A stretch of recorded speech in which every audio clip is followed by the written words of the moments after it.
Hello, hey guys, and welcome to another episode of Inglês no Rádio. My name is Foster. I am here with Alexia, hello guys. Alexia. How are you doing today? I'm tired. You are a little tired. I can hear it in your voice, and I think it is because the rain. Yes, cold weather and rain. Cold weather. Cold weather and rain. Your TH is so good, meu amor, but for some reason in the word weather. Weather. I'm kidding. Yeah. Weather. That's a hard one for you. Weather. Huh. I think it's the combination of a W, which is kind of a strong sound in the first place. Weather. Yeah. Anyway, well, you have to wake up because we are recording a podcast. Yes, we are. Can't I say weather? No, you cannot. But today on the show, we are continuing our conversation about palaces for the people. If you don't know what we are talking about, you can listen to the episodes from the last 2 days. But we are talking about social infrastructure. That just means good things that are good for everyone. Yes, so today we are talking about... We are talking about our experience at a street fair in Columbia, South Carolina last Saturday. So, fair. Yeah. Fair is feirinha. Feira.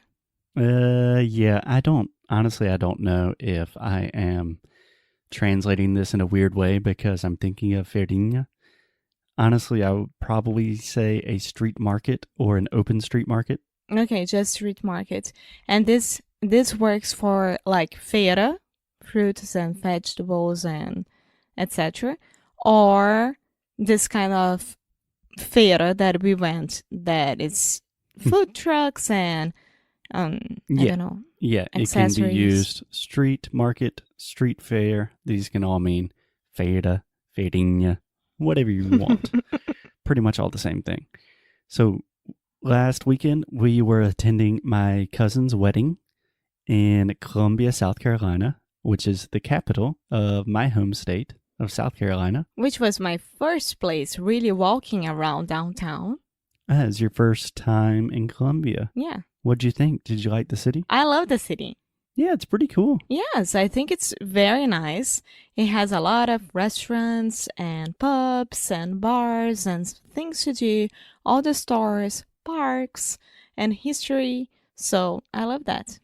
Yeah, it's a pretty good city. I think I don't give Columbia enough credit because that is where I did 1 year of my master's program when I was studying international business. And honestly, it just was not very fun, not a very good time in my life. So I have a bad connotation with Columbia, but I don't think it's fair. So cool we city. had to go back and explore more nowadays. Yeah. But anyway, we woke up on Saturday before the wedding. And every Saturday, each Saturday in Columbia, they have what they call Soda City Market.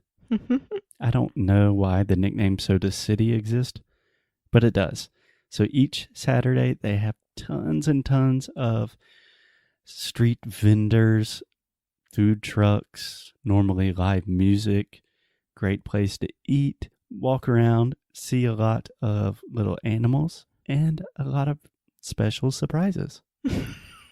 Little animals, like dogs, puppies.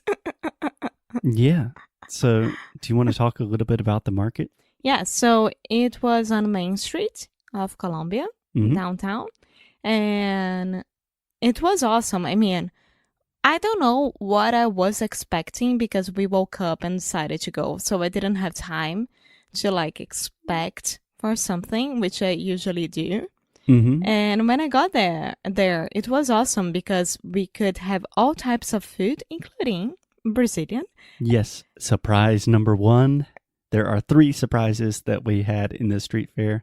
Surprise number 1 is they had a real live Brazilian street vendor. Do you want to talk about it? Yeah.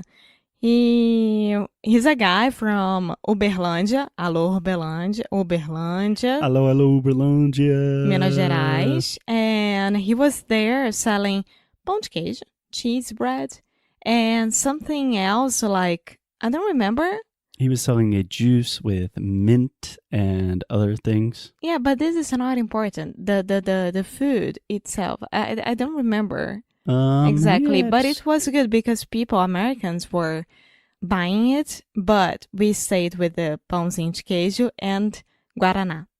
Yes, I got a Guaraná Antártica porque eu estava com muitas saudades. But it was very cool just to... I was thinking we were walking and they had food markets from Venezuela, Mexico, Nicaragua, Costa Rica. And I was thinking, Alexia, my goodness, they have to have a Brazilian around here. And it was the last one, almost the last one. At the very end, we finally found a Brazilian. And it was really cool to be able to walk around in South Carolina and just walk up to a stand and say, Olá, bom dia. Tem pão de queijo. Damn. Yeah. And then right after that, we ate a horrible donut. Yeah. That's a different part of the story. So, first thing that was really cool, we saw a Brazilian. Second thing, Alexia and I love dogs. And there were so many dogs there. So many great dogs. Yes. Puppies and seniors and teenagers, all kinds of dogs and sizes and, I don't know, mutts and goldens and catties, which are the hounds. And yes, dogs of all shapes and sizes. But because there were so many dogs, it was very difficult for me to pay attention to what I was looking at and where I was walking. And then all of this sudden, I walked by an old man, and then I looked at him again thinking, do I know this old man?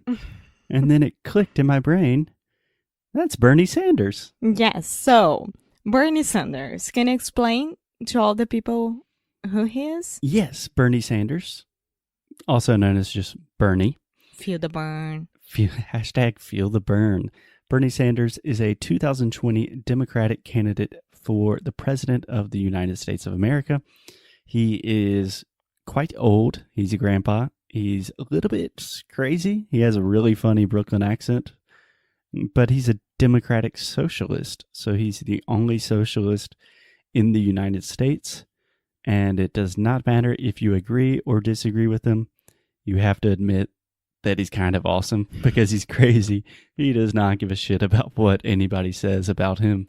He just says what he thinks. Yes, but one thing that I really like about him is that he's saying the same thing for almost 40 years now. Mm-hmm. He never changed his mind. He sticks with his saying for 40 years. Yeah. So can I give you one quick tip, Alexia? Mm-hmm. You said he is saying the same thing for 40 years now. He has been saying the same thing for 40 years. He has been saying the same thing for 40 years. Yeah. In general, your grammar is like 99% there. But with the present perfect continuous and the past perfect continuous, those are things that we can improve. But this was one of my oldest English teacher's fault. Okay, that's a terrible excuse. No, it's not. Because now you have one of the best English teachers in the world right here in her house. Because do you want to make excuses? When we were learning this, I don't remember if it was a he or she, but I remember this part of my life like, well, you guys don't have to pay attention at this that much because you have the past tense and it works for almost everything that you want to talk about in the past. And that's it. Stick with that. But you know what? I kind of agree with him because a lot of our students who have a much more basic knowledge of English than you do, they get so caught up and worry so much about the different past tense, the different structures that we used to speak in the past in English, that it really just impedes their ability to speak fluently.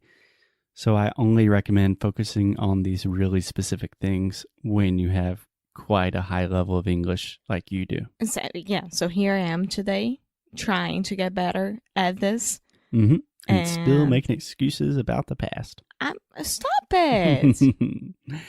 Okay, Alexia, I'm just kidding. I'm giving you a hard time because I love you. So what was the last surprise?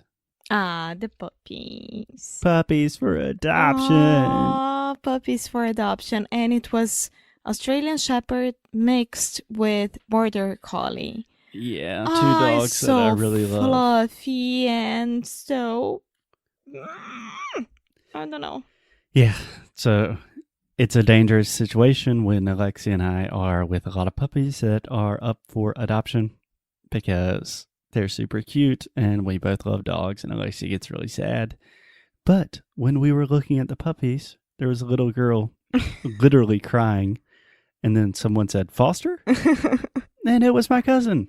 And he was with his little daughters, and they really wanted a puppy. Yeah. We wanted a puppy, but she really wanted a puppy. Yeah. Well, they just lost their dog, so.